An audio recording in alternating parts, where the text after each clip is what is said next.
Nah, ini yang cukup sering ditanyain nih sama teman-teman. Apakah sekarang udah bisa bikin PT cuma satu orang aja? Kalau dulu kan bikin PT minimal mesti 2 orang ya.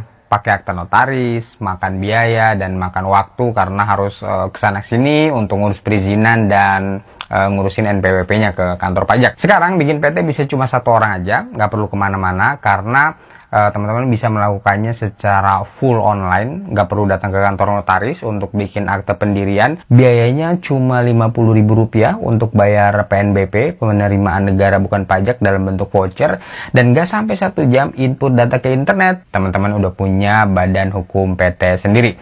Asli badan hukum PT sendiri, legal entity berbentuk badan hukum seperti PT pada umumnya.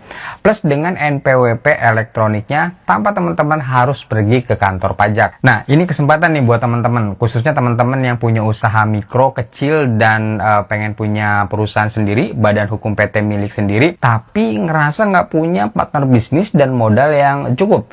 Serta ruang lingkup usahanya mungkin masih kecil.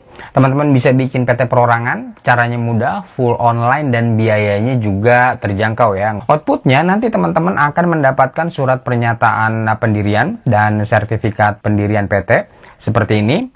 Nah, secara hukum ini adalah bukti bahwa perusahaan teman-teman sudah berbadan hukum PT ya, resmi terdaftar di Kementerian Hukum dan HAM, dan secara hukum sudah berdiri sendiri, mandiri, terpisah dari urusan hukum pribadi pemilik perusahaannya. Bagaimana prosedur untuk mendirikan PT perorangan ini? Bagaimana langkah-langkahnya secara teknis, dan apa aja nih yang harus teman-teman siapin kalau mau bikin PT perorangan? Kita akan membahas tutorialnya langsung praktek di websitenya Direktorat Jenderal Administrasi Hukum Umum di Kementerian Hukum dan HAM di situs ahu.go.id.